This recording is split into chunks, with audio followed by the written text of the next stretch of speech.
My name is Frankenthal.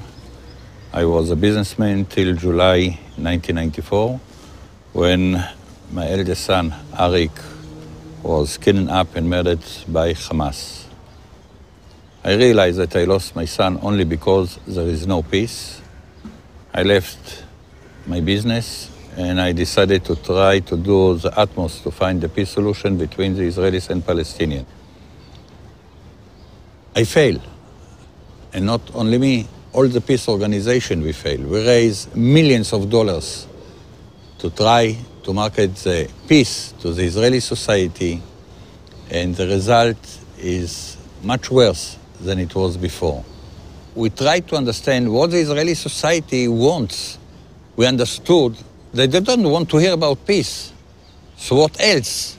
And then we found something that the Israelis are attached to.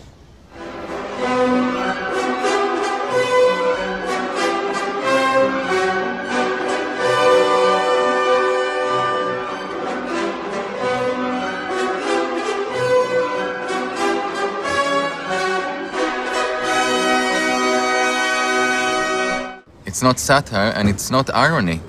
It's real advertisement that shows to the viewers, like a mirror, what's in it for me in the conflict. And when it comes to the conflict, there's a lot of in it for us Israelis.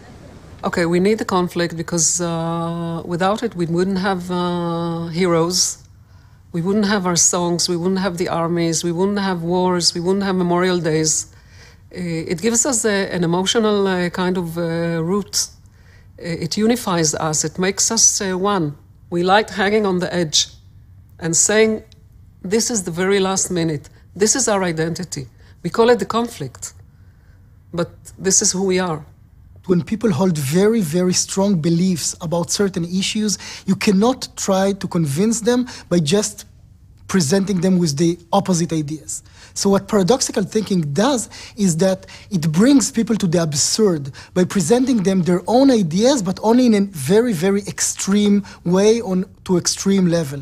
And when people are presented with their own ideas in an extreme or radical way, they tend to re-examine their ideas and entertain some new ideas or new solutions to the same problem. So we made an advertisement campaign for the conflict. We actually branded the conflict.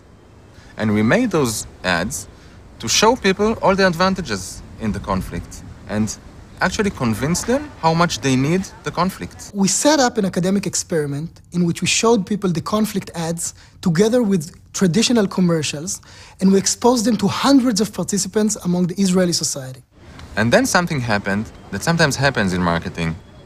The campaign failed.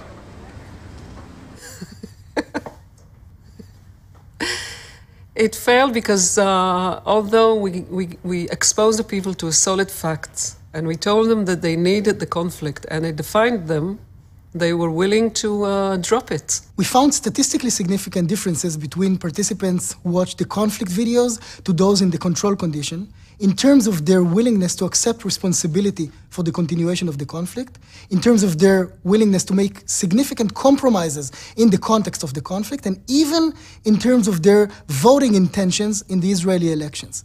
And more interestingly, those differences were mostly pronounced among those in the center and right wing of the political Israeli system. That's when we realized that we got something very unique in our hand, and as we fail, we succeed.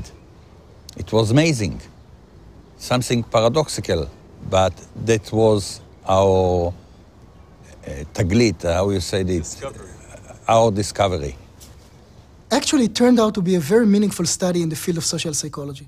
It was published in one of the most important journals in the field, in PNAS, and got a very wide exposure in the public media. It's the first time, over 40 years, with all the efforts to find a peace solution, that we got a chance to make a difference in our region.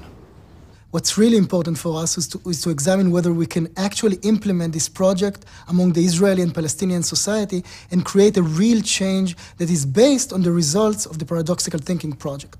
Because we don't need to succeed, we need to fail.